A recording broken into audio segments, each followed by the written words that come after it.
All right, it's time. Top 10 books of the year. Been a weird year. Only have a few 5 stars. Like, I think 6 5 stars. I don't even know.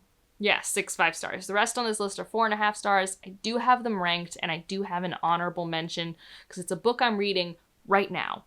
Probably won't finish it before this video goes up. And I don't know if it would have been on this video or in the previous video, but it would have been one of the two because I'm obsessed. Getting all of the 5-star energy feelings, and it's tailor-made for me, and no one's gonna pick it up anyway, so I want to yell about it. And that is We Will Rise Again. This is an anthology. Short stories, essays, interviews, edited by Karen Lord, which if you're new here, is an author I adore. Have an interview with her, love her books. Malka Older, she showed up on the surprises list. Very smart individual. And then we have Annalee Newitz, who wrote The Terraformers, and if you've read Automatic Noodle, I haven't read it, but that's the author of that one, I'm pretty sure. And I really, really wanted to read this the minute I knew it was a project. And it is perfect for my current mood, my current headspace. It has just, it's amazing. I'm gonna have to figure out how to make content that people will engage with and read this book, because it's so fun for me. I haven't felt this good about an anthology since New Sons Volume 2, guys.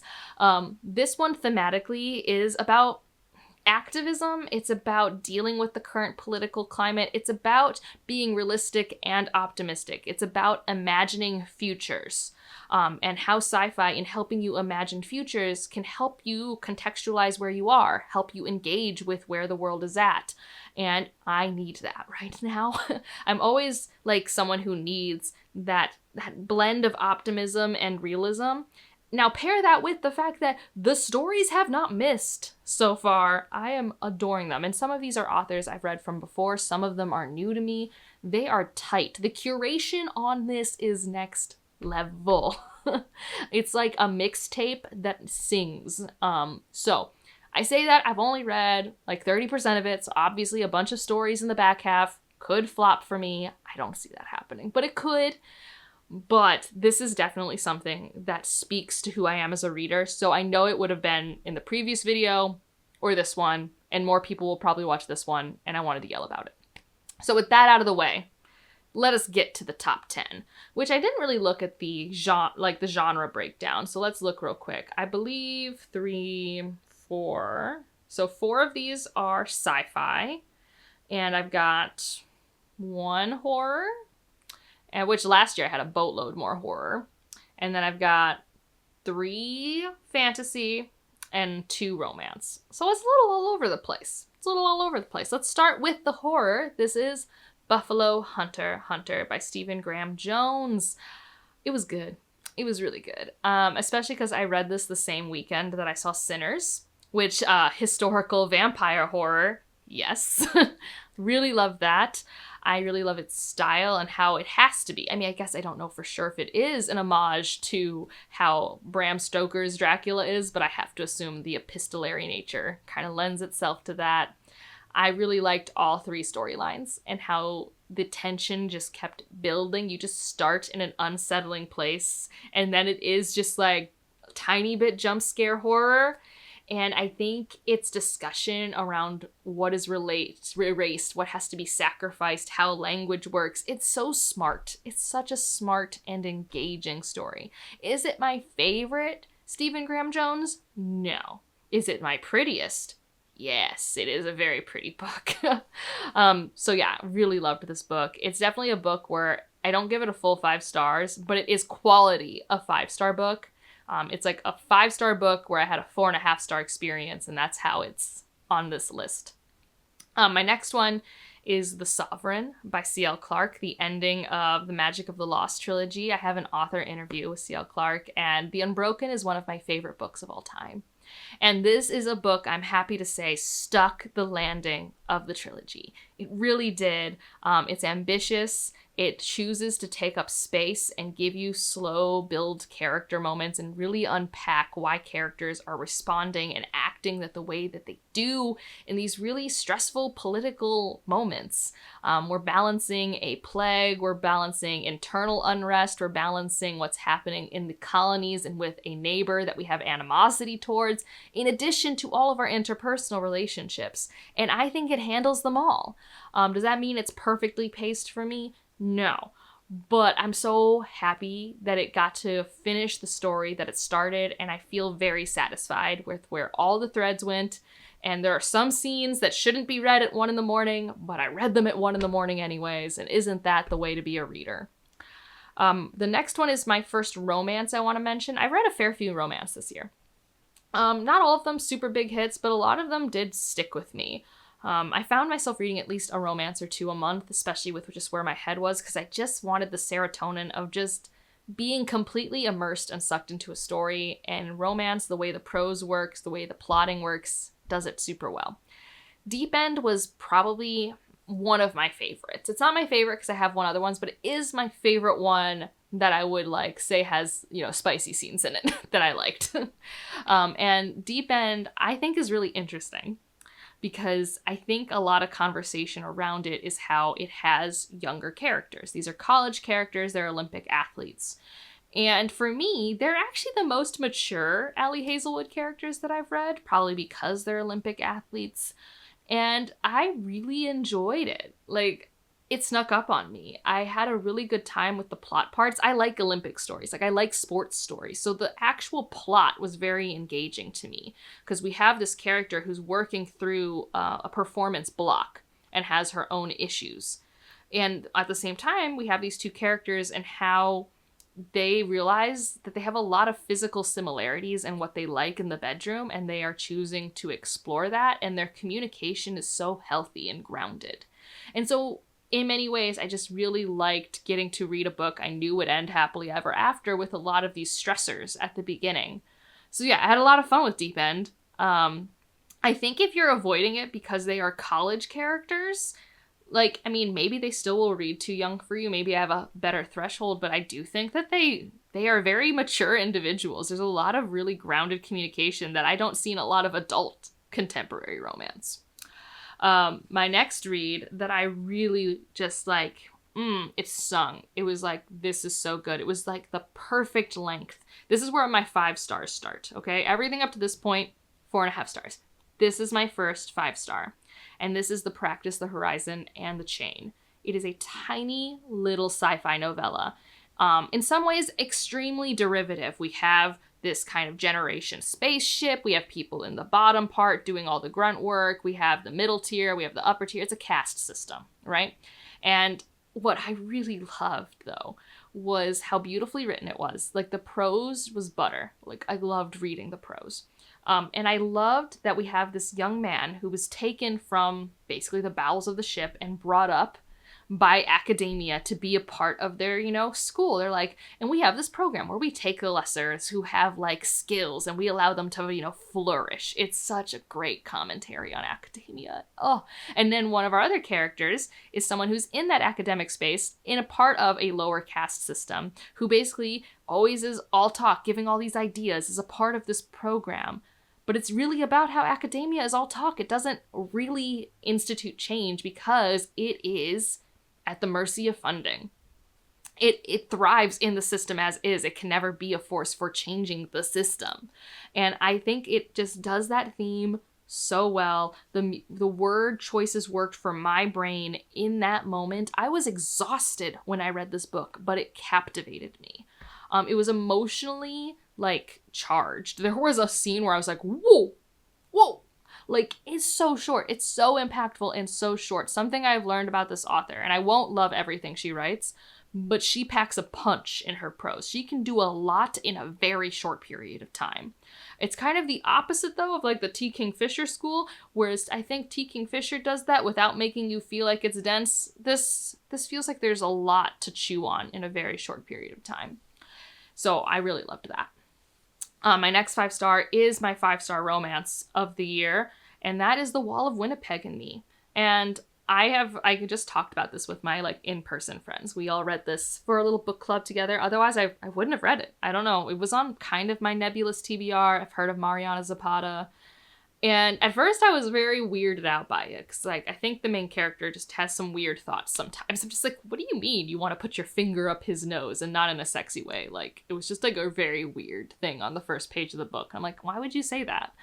But it grew on me so much. And that's because at its core, this book was about two people who are in each other's lives and slowly realize that they can make space for each other and that they love each other. And like that building from the ground up of a relationship and getting to see it in real time was really cozy and engaging for me.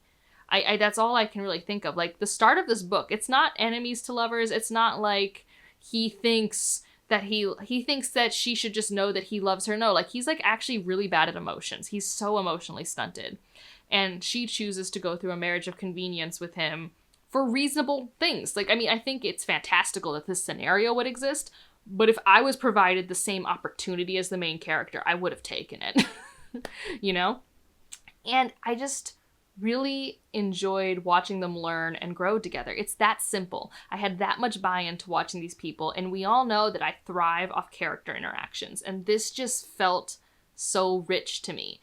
That to the point where when we did get the payoff, like when we finally did get a sex scene, I honestly was kind of like, I'm not really here for this sex scene. Like, it's fine. I don't think it was amazing, but it didn't ruin the rest of it for me. Whereas I think that if you really want payoff, and if it doesn't land for you, it can leave you feeling empty. Like, I think that happened with some of my friends, but I just really loved it. I kind of want to reread it. Like, I think that's what makes something a 5-star romance for me, is like, do I want to reread it? Like, do I? And I kind of do. So that's my last romance entry, and my computer closed. So next up, it's really nice. Now that I film here, my computer's right here. It's just like so useful. Okay, so my next one, and honestly the next two, they're not cheats, but they are the same author. And usually I try to just pick one book from a series, and I sometimes think they should be in the same series, but they're technically not. So I'm not cheating with my number 4 and 5 slots, but if you want to say I'm cheating, you might be right. We got No Gods, No Monsters by Cadwell Turnbull. I have an interview with him this year.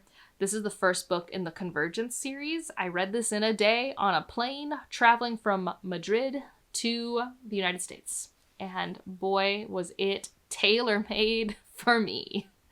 This is kind of a short story vignette, mosaic tapestry, urban fantasy, okay? And I say urban fantasy because it takes place in our contemporary times with our world. Like, there's a secret society of magical creatures in our world that's very paranormal urban fantasy. But it does not feel like a Jim Butcher, okay? It does not feel like an Alona Andrews. It's not like that. This book, at its core, is about what happens when the contemporary world learns that there are werewolves and vampires and things among us. That's this first book, and we see that through the eyes of many different characters, some who are monsters and some who are not. And it takes place in Boston and also the Virgin Isles. It takes place in different parts of the world. Some things are your standard monsters, some things are really weird. And I just loved it. I loved piecing it together. It has a really cool narrative device, which I love, a narrative framework, right? Like, that's so me. Where we have a character who is able to be basically in the room where it happens for all of these things for very specific kind of sci-fi reasons. Like, I put this more in fantasy because of monsters, but it has some sci-fi qualities that are really cool. And unpacking that world building element was like my type of catnip. I love that. So I loved the puzzly nature of the world building. I loved the interpersonal dynamics and how I was instantly invested in all of these characters and their day-to-day life and how they're balancing the day-to-day problems with these really larger than life problems. It was great. I loved it. If you have at all similar tastes to me and you like short story, vignette, problem-solving books, you gotta give it a go. You just gotta. And so that leads me into another book by this author that made it on my list, and that's The Lesson, which I currently have higher. These are neck and neck. These on any given day can be flipped. I listened to this all in one day. So I listened to this one and I physically read the other. So I approve listening to or reading this author for my brain. And I wasn't planning to read this all in a day. It just kind of happened. And this was his debut. And this is also very short story, vignette, character focused. And what I love about this is that it is about an alien invasion, but not just the alien invasion. It's about, well, it's already happened. Now what's happening after the fact? So you start off for like the first chapter or so before the invasion, and then you jump ahead 5 years after the alien invasion. Like, what do the alien want? How do the cultures, conflict with each other? How does it affect the economy? What is the perspective of the average person here? Because we're in St. Thomas Isle. And it was really captivating for me. I thought it was so original and refreshing to have this kind of perspective in alien invasion type story. And it's paired with Cadwell Turnbull's ability, again, those interpersonal issues. These people feel so real to me. Like, I love Louise Erdrich. It reminds me of why I love Louise Erdrich. So if you like people who are masters at character work, you gotta give Cadwell Turnbull a try. Just amazing how it's done. And I think, although technically this is probably rougher than No Gods, No Monsters, I really love what it's playing with. And I think it's just like such a strong debut. And again, it's connected to No Gods, No Monsters. I think you should probably read it as a part of the series. I have a should you read for that if you want more details. So if I had to have picked only one for this list, I don't know what I would have done. So there's both, because they're very different projects, and I like them for very different reasons. So yeah. So now I think we're getting into my top 3, which was oddly the easiest for me. These were by far my top 3 of the year. Hands down. Didn't take me a lot of thought. Unfortunately, I think I read them all in like the same month of the year, so I peaked a little early. We've got Ocean's Gadori. I love Ocean's Gadori. Oh, I love it so much. So Ocean is this aloof individual, but she's ride or die for her friends. Her best friend is Tio, and they have like the best, strongest platonic friendship. These are things I hold on to dearly. She's also an amazing pilot, and you really get to feel how good she is as a pilot on page. There's a lot of found family elements. There's a lot of, oh my goodness, things are hitting the fan. How are we getting out of this? A lot of crew dynamics on spaceships. I just had a blast, man. I don't know what to tell you. I just devoured it, loved it. I don't really know how to talk about it other than if any of those things are your buzzwords, give it a go. I find it harder and harder to find characters I'm obsessed with, but I love Ocean. She is so cool, okay? Ocean is so cool. So if you want to read a cool character, you got to pick it up. The next book, it's very obvious why this is a book I would love, is The Incandescent by Emily Tesh. 1, Some Desperate Glory, one of my favorite books. Emily Tesh wrote that too. 2, this is about a 30-year-old director of magic at a boarding school in the United Kingdom. And the academia stuff that she thinks resonates with me so hard. Like her teaching philosophy, I'm like, yes, queen, tell me more. Yes, we are friends. I mean, I geek out about this with my current coworker. We're always like, yeah, you gotta do it this way. If you do it that way, I'm just a nerd about teaching philosophy, okay? Also, I just love a school book. This just takes place in the year at a school, and I just like a magic school book from the perspective of the instructor, from the director. The magic here is also fun about how demons kind of pull through with people who have an affiliation with magic and have tech nearby. And this is a school that have people who can do that and don't. And in the background, we have our gang of students who would save the day in any other magical school book. But they're not the main characters. They're involved, but we see them through the lens of our director. And she is a master of her craft, but also fallible because she thinks she's a master of her craft. And she's a human, and she's messy, and I love it. I love this book so much. So that was obviously going to be up there. It was a no-brainer 5-star for me. The top book, though, is Gentleman Joel and the Red Queen. And in general, just the fact that I finished Vorkosigan this year. And I think Vorkosigan was my top book last year, too, with a civil campaign. Which just tells you how good this series is. Which I have a should you reads for it. If you're where should I start? Shards of Honor, that's my go-to. But you can watch that video for a more nuanced take. This is the last book. It's not the last published, but it's the last chronologically. And I don't think, my guess is we're not going to be getting more unless we have side quests that are before this point, but this feels like a coda. This feels like a goodbye. This is a fan servicey, falling action end of a series book. And I think that's why some people don't love it, but it's exactly why I love it. It is quiet. It is domestic. It's Cordelia. It's Cordelia. I love a competent main character. And I can't really go into it, but this series spans 30 to 40 years. And this is the end of that point, and there's a pivotal thing that happens in world that hits you like a gut punch. And we are dealing with the falling action of that gut punch through Cordelia and a new character. And like I said, it's just domestic, and it's about these people in a later chapter of their life going, what are we doing now? What does my life look like now? And I think that's a really great question to ask. And I just really liked it. And it's not maybe my favorite book in Vorkosigan, but it emotionally affected me because Vorkosigan is one of my favorite series for all time. And if anyone out there who makes special editions of books or just publishes books, please, can we just have pretty paperbacks that are all the same height? I'm not really asking for much here. That's all I want. I don't need fancy hardcovers. I don't really want to collect the mass market paperbacks. I just want a trade paperback that doesn't look stupid and they're all the same height. That's all I want. And I think there's an audience for this series. I think it is so smart and timely always. I really like it. So yeah, those are my top 10 books. Even though I didn't have that many hits, the hits were strong. They really came and they stole my heart.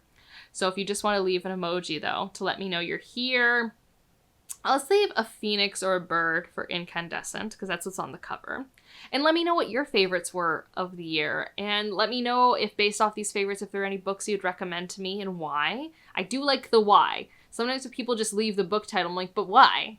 What makes you think this book and me? And yeah, that's it for this one. If you liked it, subscribe if you want to, and I'll see you in the next one. Bye.